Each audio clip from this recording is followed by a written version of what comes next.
tila matakaw sa pera, pag magpataya daw to, Mr. Chair, isang taya, 5 milyon, parang baliw hindi natatakot. I mean, walang kaba-kaba. Naglalaro kayo, so nagkakasino po kayo. Mga ilang beses po kayo naglalaro sa isang sabi na sa isang buwan, pumapasok daw ito ng DPWH, naka-Ferrari pa. Sinitan nyo lang, kasi nga baka masyadong mahalata. Ano oras po kayo pumapasok noon kayo po ay nasa Bulacan pa? At 2 PM daw, Mr. Chair, umaalis na po sila. 2 PM, diretso na raw kayo at nagkakasino.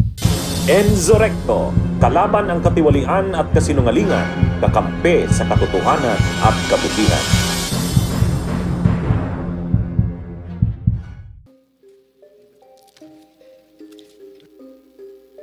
Proceed, please.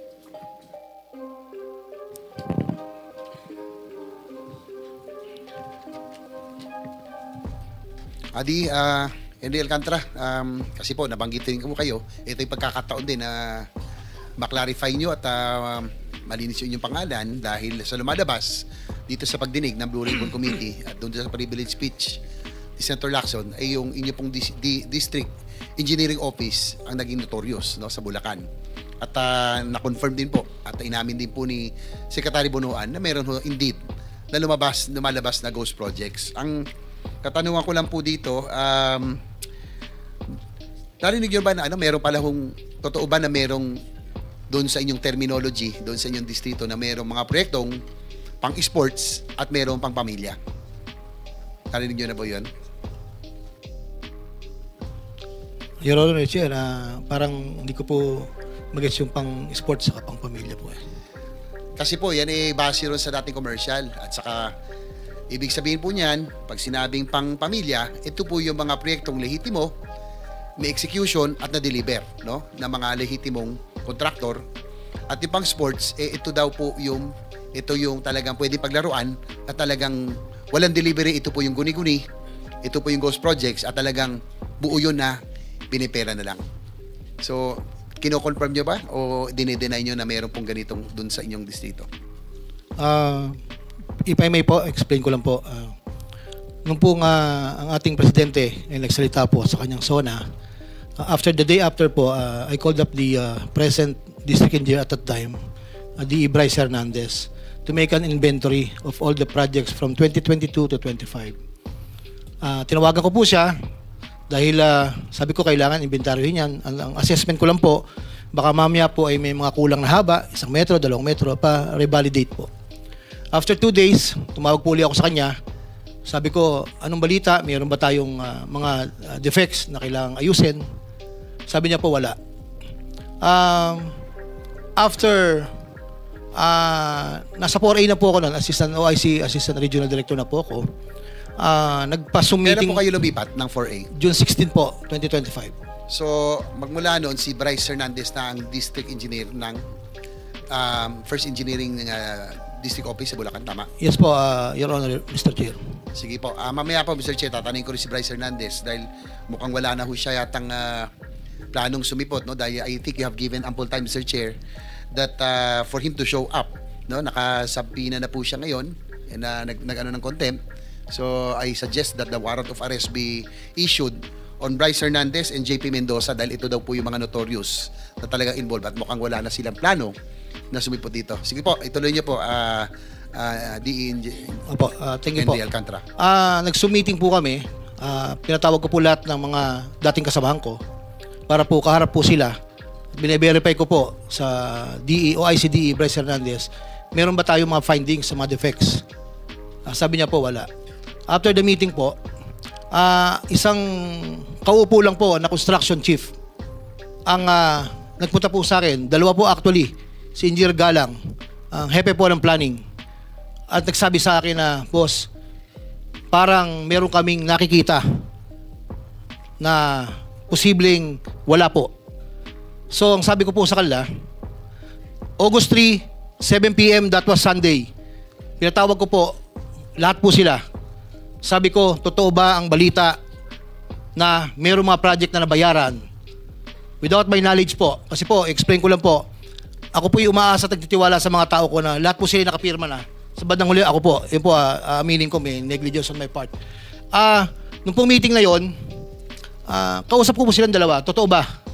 At kasama po yung mga ibang hepe, ako po yung nagsabi na sabihin nyo sa mga kapwa hepe nyo, ako'y walang kinalaman dyan sa mga ganyang gawain. At sila po ay nagsalita na yun naman daw po ay paggagawa sa kontraktor. Sa kontraktor po ipapagawa. So, after po ng meeting, kinausap ko po yung Engineer J.M. Ramos, which is the construction chief. Sabi ko, mag-ikot ka, magsama ka ng mga tao. Baka mamaya, mayroong mga ibang kulang talaga. So, after a day po, nag-report po sa akin na di umano'y meron pong mga mangilan-ngilan. Hindi ko po alam yung eksaktong figure. Na posible po. Na posible. So, after po nan, kinausap ko po yung dalawa. Sabi ko, bakit nagkakaganon? May mga lumalabas. So, from there po, since ako po hindi na parte ng Bulacan First, sila na po yung mga nakaupo doon, hindi ko na po alam yung sumunod na step na ginawa po nila until such time na ito po, August 7, 5 o'clock in the afternoon. Pero cut ko na lang po kayo. Po. Sir, isa na lang po, if you may, nag-report po ako kay Secretary Bonoan na may possible po ayon po sa report ng ibang tao ko. Kayo yung pa nag-report sa kanya? Nag-report po ako sa kanya, that was 5 o'clock in the afternoon. Hindi po lumabas po yung naging controversial kayo ni yung inyong successor na si Bryce Hernandez. Yung inyong lifestyle, no? Kasi nga, how can a district engineer afford a kind of lifestyle? Nakita niyo yung Marilo, no? Kayo nga, nakapatik Philip. Si Senator Bono, kung psychopathic lang eh. No? TW still ngayon, promoted na. Si Bryce Hernandez, gano'n din po. At ang meron ako, Mr. Chair, may information tayo. Kaya gusto ko sana makausap si DE Bryce Hernandez. Pumapasok daw ito ng DPWH, naka-Ferrari pa. Sinita nyo lang. Kasi nga, baka masyadong mahalata. Ang tanong ko lang po, ano oras po kayo pumapasok noon kayo po ay nasa Bulacan pa? Hindi po fix po lahat. Minsan po pag may meeting sa umaga sa NLEX Petro, nakipag-meeting po and then dumidiretso po ako sa office around 9 to 10 o'clock po. Ang aking informasyon, Mr. Chair, ay 10 a.m. Kadalasan doon kayo pumapasok.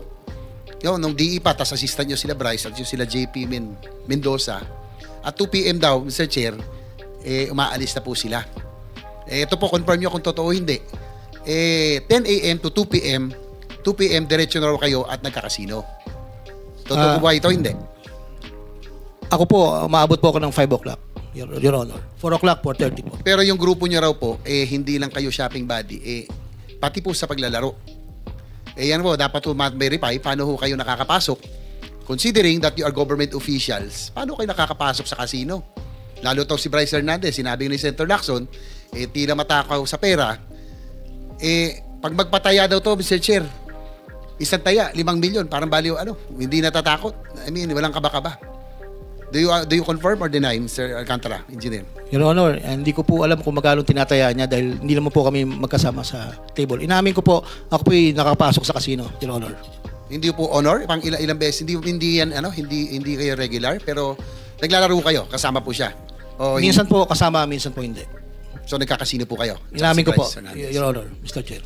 So sa inyong paglalaro, bukod doon, yung lifestyle, balita ko nga, sana pag dumating si Bryce Hernandez, Mr. Chair, pa-issue nyo na po siguro ng warrant of arrest, ay mga ilang beses po kayo naglalaro sa isang sabihin sa isang buwan, yung grupo nyo po? Mga 2 hanggang 3 po, Mr. Chair. Ang balita ko rin naman po, kayo naman hindi masyado, no? Yung hanggang 30,000, 50,000 lang, pero itong inyong sumunod sa inyo, medyo mas malaki-laki.